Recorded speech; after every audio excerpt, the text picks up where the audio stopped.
Hola a todas y todos.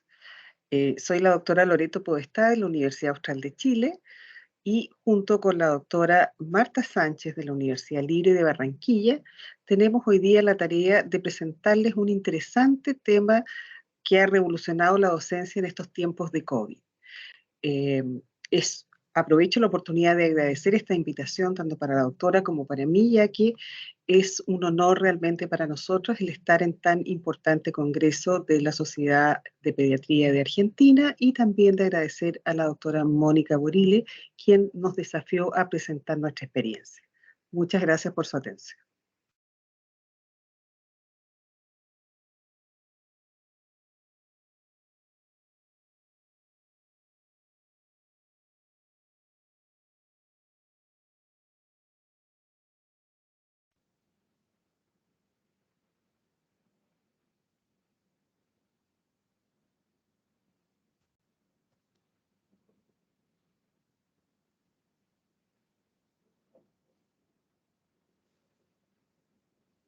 Nuestra conferencia se titula Estrategias innovadoras, clases en espejo y experiencias docentes. Adelante, doctora Sánchez.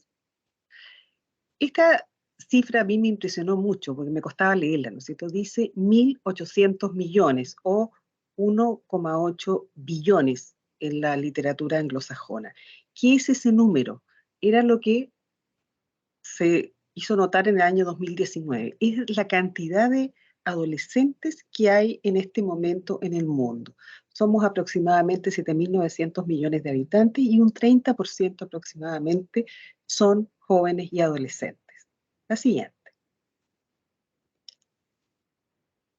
Es la generación más grande que ha habido en la historia documentada del hombre, de gente joven, porque a pesar de que tenemos una percepción de que el mundo es un lugar inhóspito, la verdad es que lo fue mucho más en la antigüedad y es primera vez que hay una cohorte de gente joven tan grande y eso es muy importante como veremos más adelante.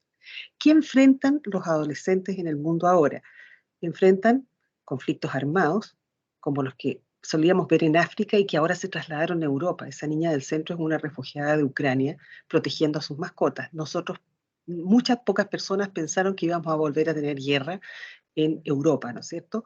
Se enfrentan a los problemas ecológicos y a la degradación del medio ambiente, a un mayor desempleo en la gente joven y en los países desarrollados a alteraciones del estilo de vida, ¿no es cierto?, a disrupciones de la familia y hay un fenómeno creciente en todo el mundo de migraciones masivas por la pobreza y por los conflictos armados. Adelante, la próxima. Ahí vemos cómo se distribuyen los jóvenes y adolescentes en el mundo, ¿no es cierto? Un 50% de ellos viven en las regiones más pobres del mundo, es decir, África subsahariana y sudeste asiático, y tienen un perfil de mortalidad derivado de la pobreza, enfermedades infectocontagiosas y de problemas de embarazo, parto y malnutrición por déficit.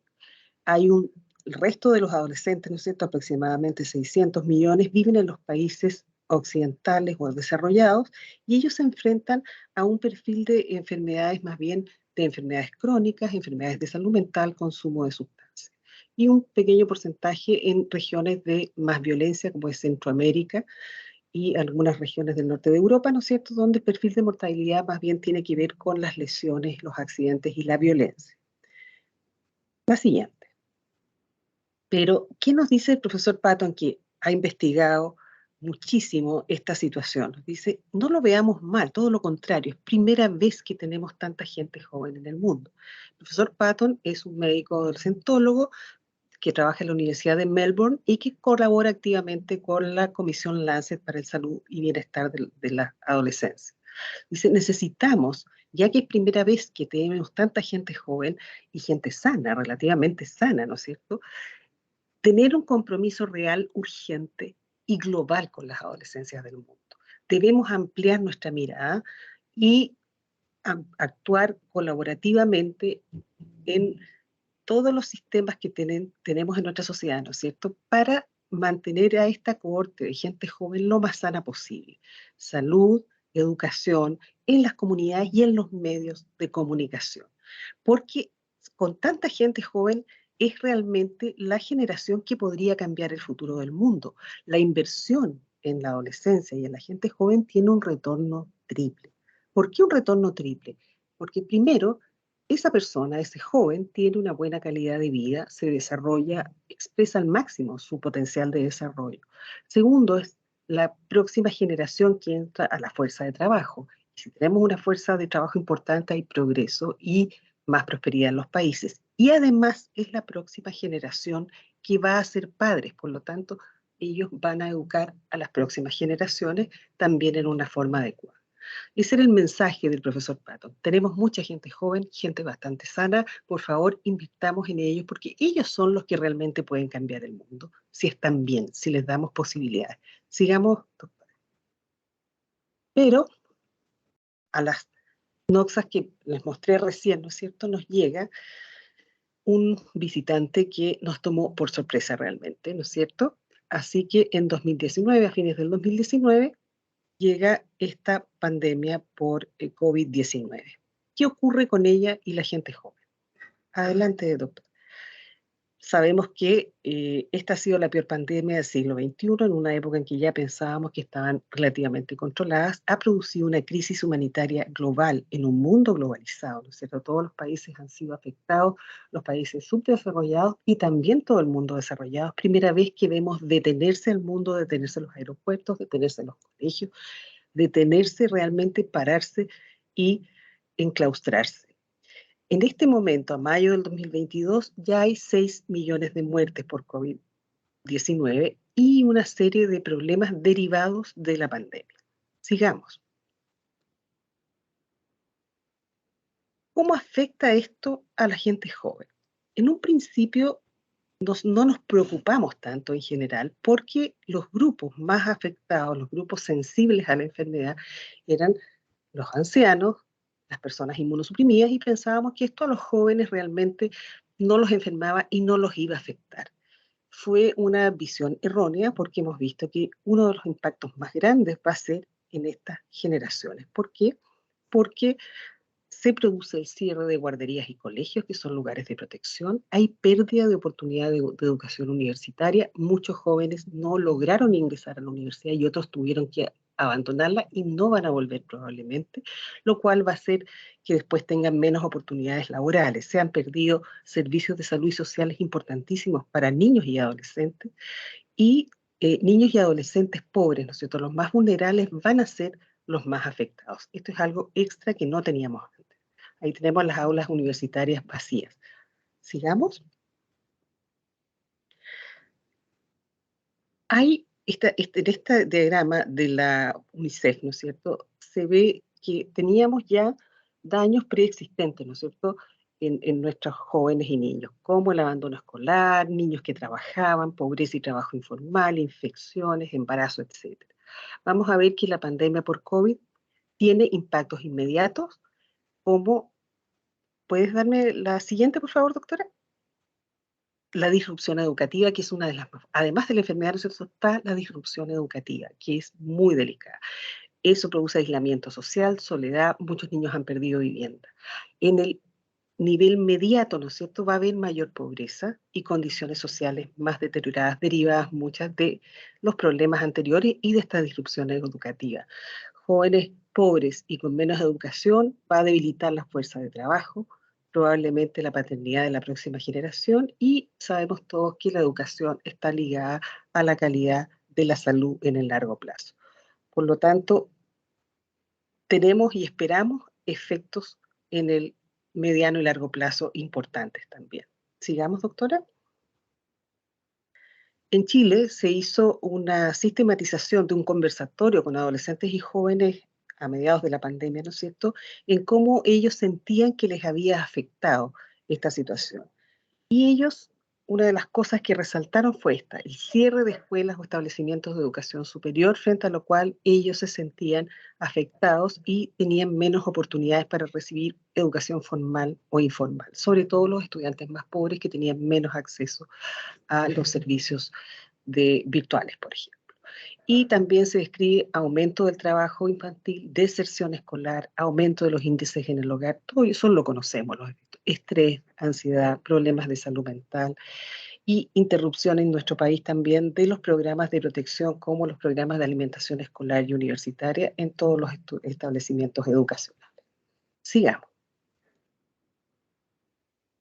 Por lo tanto, si nosotros empezamos a ver ahora el impacto en las instituciones de educación superior por el cierre de las escuelas y las facultades, es importante. Hay un impacto económico que se mide en miles de millones de dólares porque se produjo al cerrar las universidades, una menor matrícula de estudiantes. Muchos estudiantes no quisieron seguir con la educación virtual o no se pudo adaptar los sistemas educativos a eso. La educación superior va a estar muy afectada con implicancias negativas en su mayoría, porque se amplían las brechas y las desigualdades. ¿No es cierto? Los países o las universidades más pobres tienen menos acceso a tecnología, por lo tanto, esos estudiantes que son más pobres no van a poder superar la brecha. Hay una disminución de patrimonio en algunas universidades, despido de funcionarios y docentes en las universidades más débiles o menos conocidas, y en general se describe una disminución en la calidad de la educación, afectándose mucho las carreras de la salud y las carreras que requieren prácticas presenciales obligatorias, como las carreras de la salud y las que requieren laboratorio, ¿no es cierto? Las más afectadas.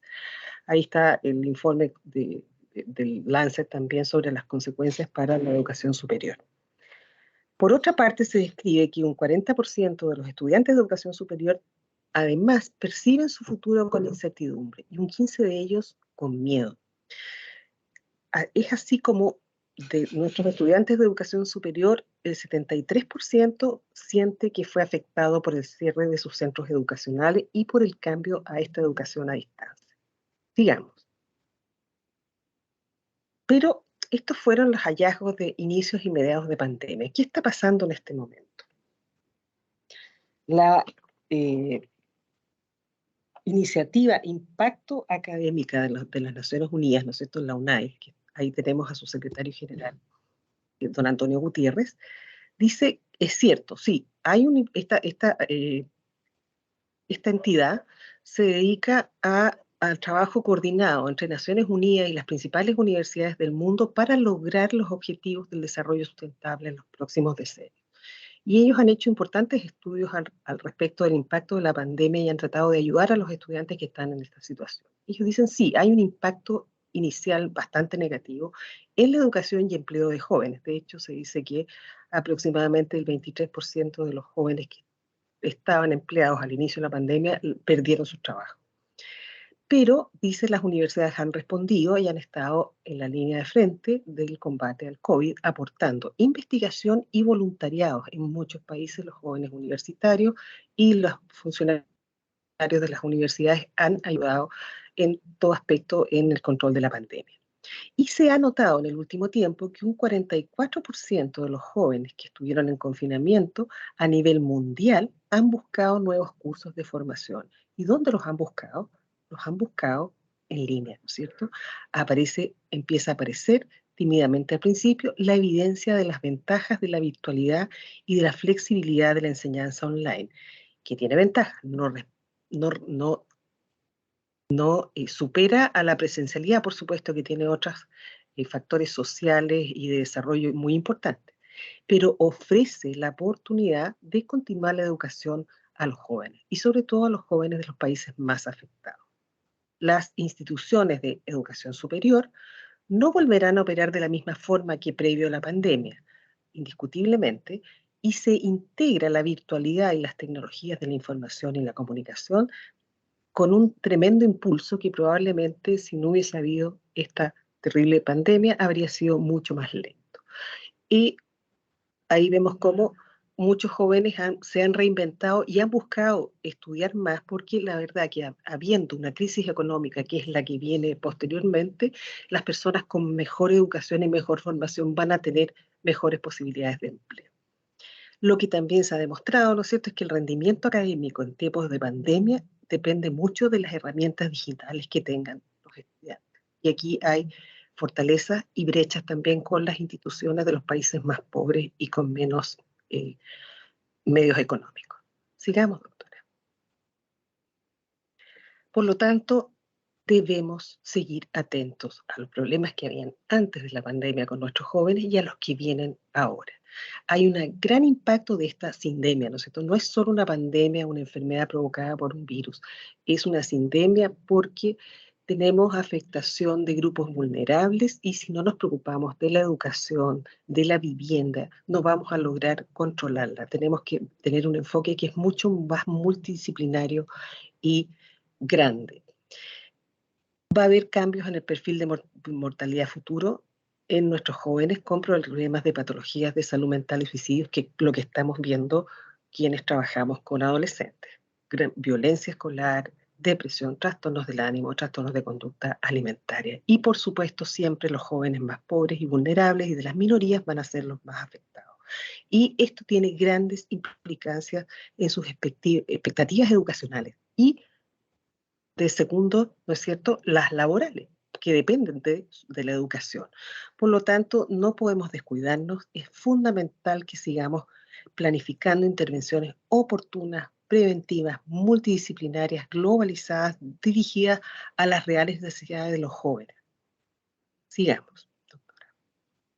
¿Y qué empieza a ocurrir en las universidades? Empezamos a tener todos estos medios que ha hecho que los profesores además tengamos que adaptarnos, sobre todo los profesores más antiguos como yo, ¿no es cierto? Y así vemos cómo el año académico de posgrado de la universidad que se inauguró esta semana se hace con una conferencia magistral sobre la educación digital en red, la articulación entre saberes y disciplinas, transmitiéndose por YouTube.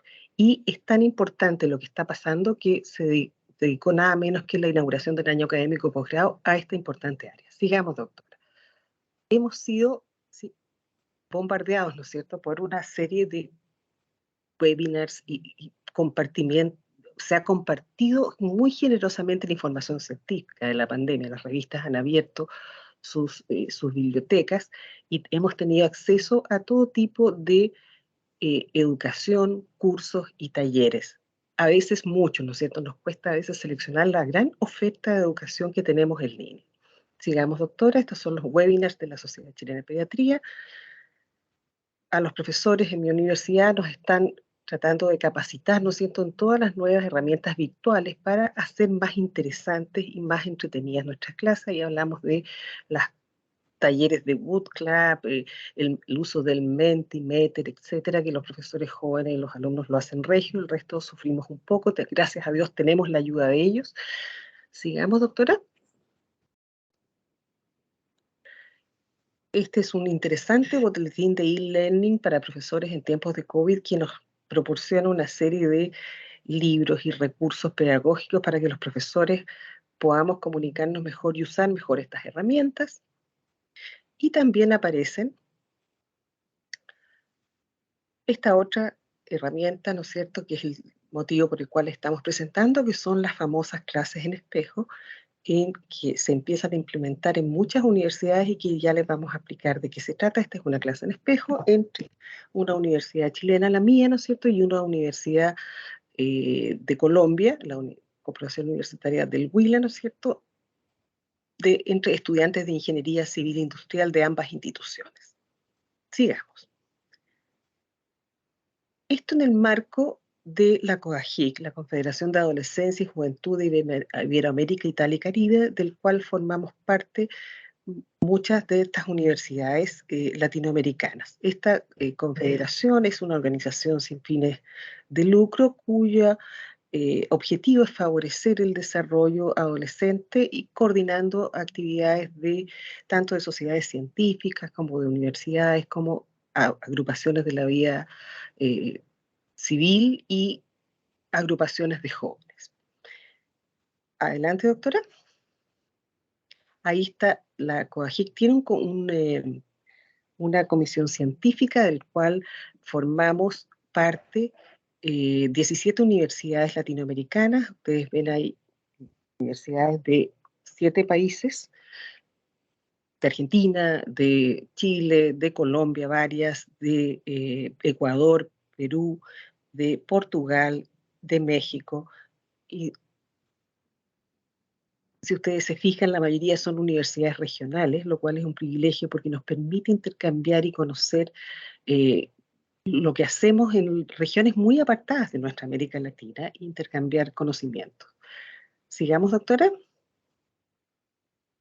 En el marco de esta situación epidemiológica y con la presencia de esta comisión científica de COAGIC, nos propusimos como una de las acciones de ello el hacer este intercambio de experiencias académicas a través de las clases espejo, que están, ahí ustedes tienen las referencias de lo que, cómo se puede postular en nuestra institución y cómo uno usando también las herramientas virtuales podemos ver en ese vídeo que está ahí qué es lo que es una clase espejo. Sigamos.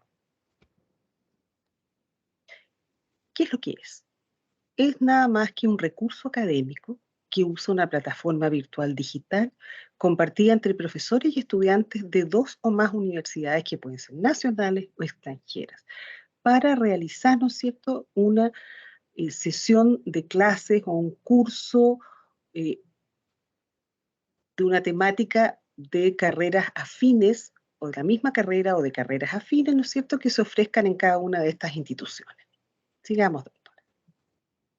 ¿Cuáles son los objetivos para nosotros en este contexto? Era brindar espacios colaborativos mediante la modalidad virtual en tiempos de COVID, socializar temas y adquirir competencias en el área clínica, comunitaria e investigativa.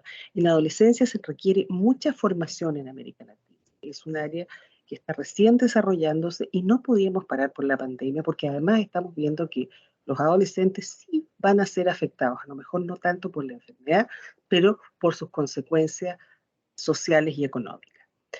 También esto permite el fortalecimiento del conocimiento, ¿no es cierto?, entre las universidades participantes. Sigamos. ¿Cómo se desarrolla una de estas clases? Se realiza primero un acuerdo, ¿no es cierto?, y se coordinan los docentes de los cursos de ambos países o departamentos, esto siempre apoyado por los departamentos de internalización de las respectivas unidades.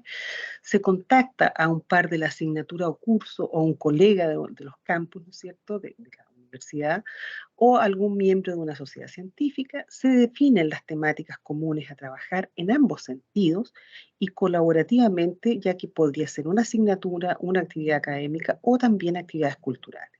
Se genera entonces a lo que ya todos conocemos y es lo que estamos haciendo en este momento, una aula compartida, usando cualquiera de las plataformas que todos conocemos, Zoom, Moodle, Teams, etcétera. A los estudiantes matriculados, ¿no es cierto?, en las respectivas universidades, se les entrega el link de la plataforma para que permita el trabajo de forma sincrónica o asincrónica según se requiera.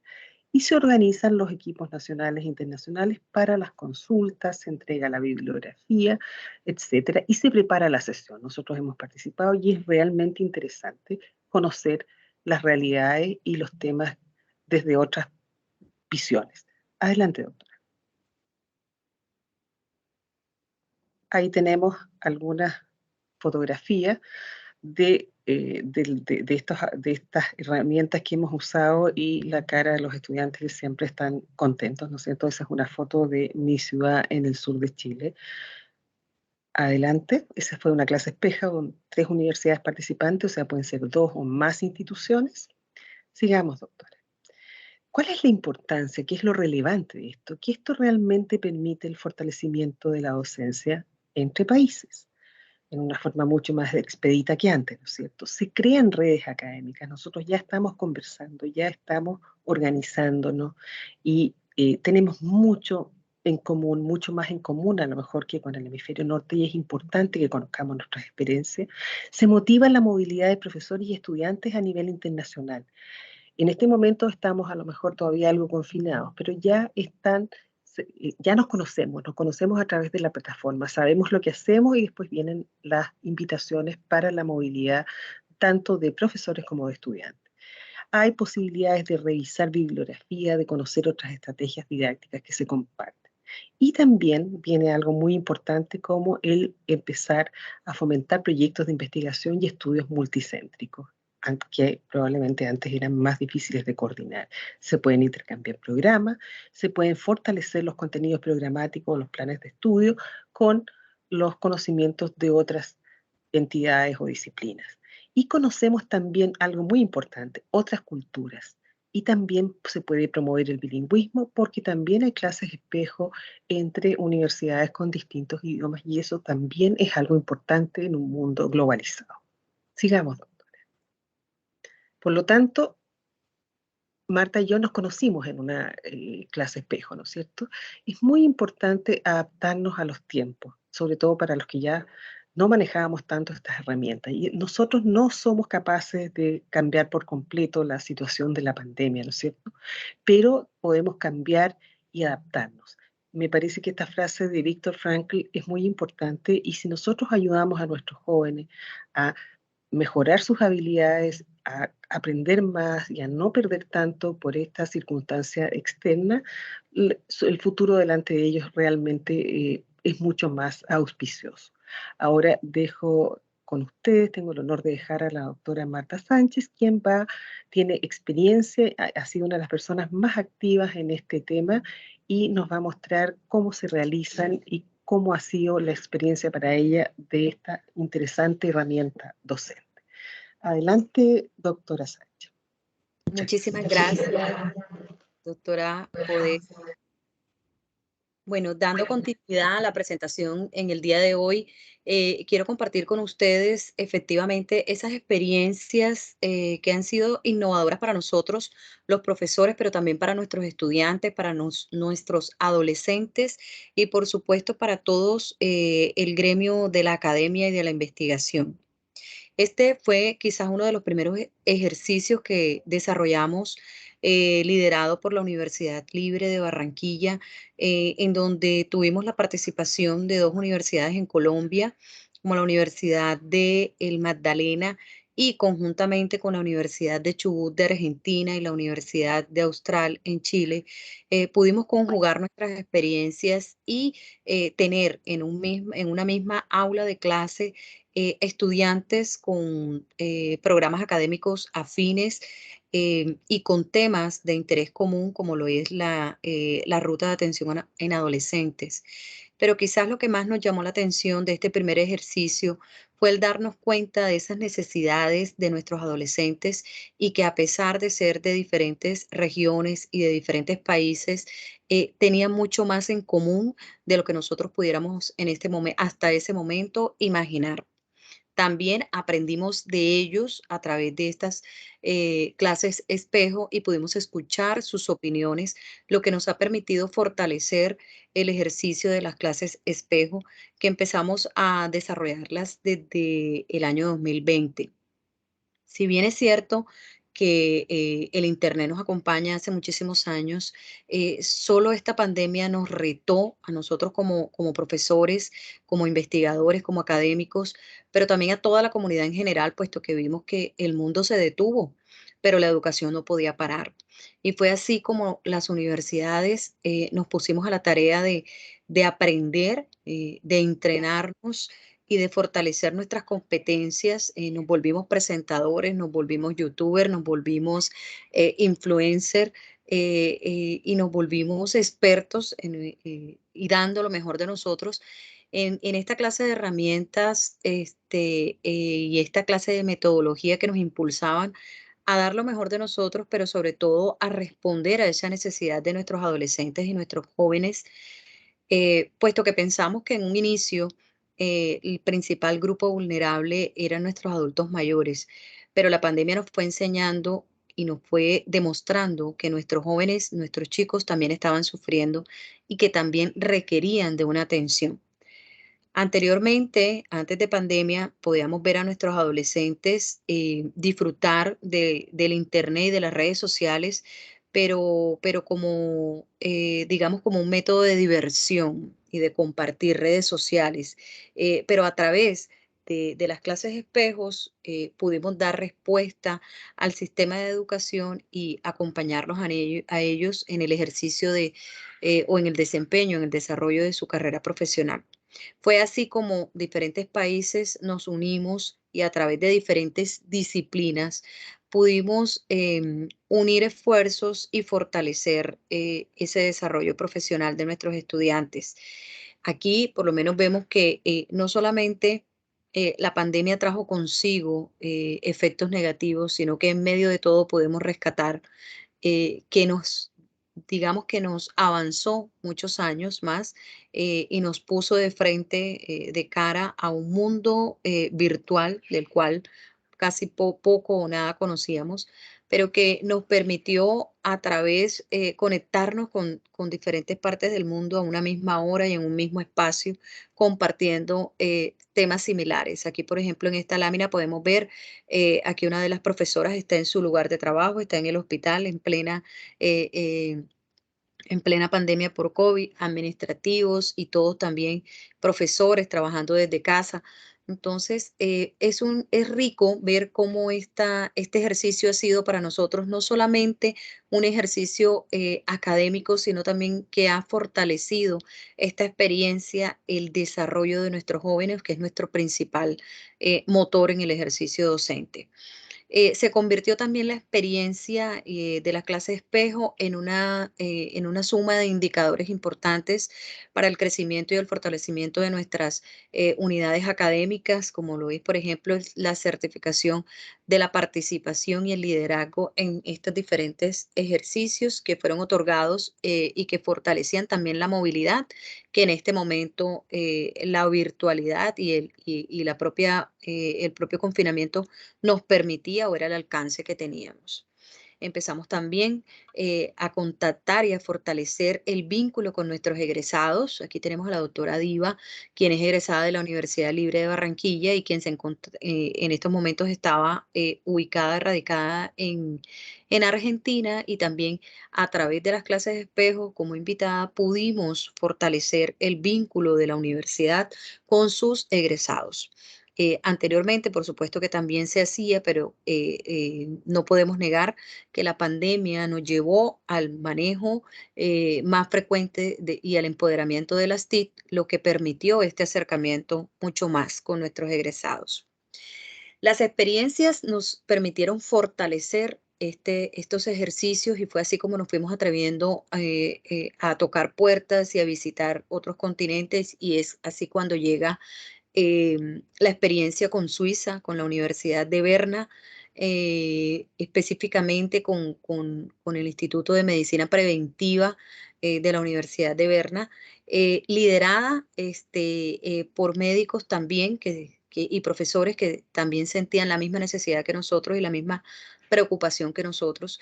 Esta experiencia fue muy significativa porque nos permitió también vincular a los secretarios de salud distrital de la ciudad de Barranquilla, y de esta manera el sector público y el sector privado nos permitía a nosotros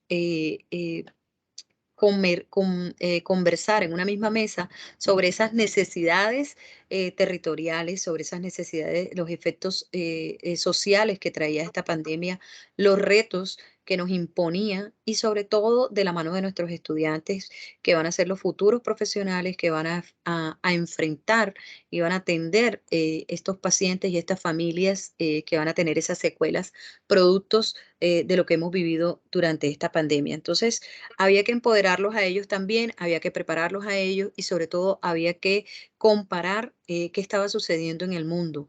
Y al trabajar con Suiza nos pudimos dar cuenta que no era tan diferente las necesidades, que no era tan diferente, digamos, las consecuencias que se estaban viviendo a raíz de la pandemia. Pero las clases de espejo no solamente nos permiten a nosotros comparar o compartir una temática en común, sino que, como ya lo explicaba mi compañera y colega, la doctora Podesta, nos permite a nosotros unificar o compartir criterios, compartir experiencias, fortalecer la investigación, generar convenios, como es el caso en específicamente con la Universidad de Berna. Generamos un convenio que nos permite establecer proyectos de investigación que conjuntamente podamos implementar en nuestros territorios. Además de eso, no solamente este convenio nos permite a nosotros vincularnos a través de las clases de espejo, sino que también permite que a través de el contexto en el que nos desenvolvemos podemos fortalecer el currículo y podemos internacionalizarlo también. De esta manera, nuestros profesionales también van a ser preparados para lo que pueden encontrar en el territorio colombiano, pero también por fuera de ella. No solamente nos trae también esta experiencia el compartir diferentes, digamos, temáticas, sino que además nos permite fomentar también la movilidad y, por supuesto, fomentar la segunda lengua. En casi todas las universidades estamos en esa misma, digamos que tenemos la misma, hemos implementado las estrategias de fortalecimiento de la segunda lengua y esto ha sido un ejercicio que ha fortalecido y que ha fomentado aún más el dominio de la segunda lengua, no solamente para estudiantes, sino para profesores. En este caso, con Suiza, por supuesto, se manejan otros idiomas diferentes al español y también nos motivó a practicar y a realizar una visita de reconocimiento cuando fue posible y cuando la pandemia sí lo permitió, en la propia Universidad de Berna, en donde pudimos conocer sus instalaciones y además visionar que más adelante podemos también hacer una movilidad con nuestros estudiantes hacia esta importante universidad. Esperamos que también esto ocurra ya ahora que volvimos a la presencialidad con las diferentes universidades. Pero como podemos observar, la pandemia nos trajo a nosotros un mundo de posibilidades también para acercarnos, pero quizás lo más importante que podemos rescatar de estas clases de espejo es precisamente esto, la opinión de nuestros estudiantes, conocerlos a ellos y saber lo que pensaban producto o después de la pandemia o en medio de la pandemia, cómo ellos se veían, cómo ellos se sentían y cuáles eran sus necesidades, porque finalmente son a ellos a que nosotros estamos formando como futuros profesionales. Entonces vemos en este claro ejemplo cómo adolescentes de programas afines comparten también las mismas necesidades y comparten opiniones. Aquí tenemos una estudiante de Argentina, dos estudiantes de Colombia, que comparten y podemos darnos cuenta cómo es de similar el pensamiento que ellos tienen. La opinión de los estudiantes nos permitió a nosotros ir, digamos, fortaleciendo e ir moldeando las habilidades que veníamos desarrollando y que seguimos desarrollando a través de la implementación de las clases espejos. Finalmente, el grado de satisfacción que ellos sentían o que sienten frente a este tipo de ejercicio, estas clases espejo, nos permiten a nosotros seguir creciendo y establecer planes de mejoramiento que, por supuesto, redundan en la calidad de nuestra educación. De esta manera podemos ver cómo los estudiantes manifiestan en su mayoría estar totalmente dicen pues que fue totalmente satisfactorio el dominio de los temas por parte de los conferencistas. Se refieren también a la organización de las clases, también en su gran mayoría como satisfactorio y totalmente satisfactorio. Dentro de los temas que ellos, también se les preguntó a los estudiantes qué otros temas les gustaría que fueran tratados en estos espacios. Fíjense cómo resalta en gran manera la salud mental. Es prima la salud mental como una necesidad de nuestros adolescentes, de nuestros chicos, de nuestros estudiantes y indiscutiblemente hacia allá estamos apuntando. Con gran o con menos proporción otros tipos de temas ya de interés propios de la sexualidad, de la salud, de la adolescencia, redes sociales, temas inherentes a la carrera, pero predominando el tema de salud mental que es tan importante. Aquí los profesores tutores, la doctora Mónica Borilé, la doctora Podesta, la doctora Diana Cabrera de la Universidad del Magdalena, mi persona, la doctora Ninfa Navas, entre otros, uniendo esfuerzos para sacar lo mejor de nosotros. Y esta lámina que coloco aquí hace referencia a esa pasión que nos mueve a nosotros como profesores por dar lo mejor de nosotros. Aquí estábamos la profe Loreto y mi persona moldeando lo que íbamos a presentar y lo que íbamos a socializar y con gran esfuerzo, ella en Chile y yo en Colombia, a diferentes horas y con diferentes climas, yo con un calor delicioso y ella con un frío acogedor, pusimos nuestro mejor esfuerzo para traer a ustedes esta presentación. Quiero dejarlos con estas imágenes de mi amada ciudad Barranquilla en Colombia, en la cual espero verlos muy pronto y seguir compartiendo de estas experiencias que, como dijo en un principio mi colega, no solamente son de tipo académica, sino también de tipo cultural, lo cual nos enriquece como sociedad. Y aquí, finalmente, unas profesoras agradecidas con este espacio y con la organización de este congreso. Muchísimas gracias. Esto es para y por nuestros estudiantes. Muchísimas gracias.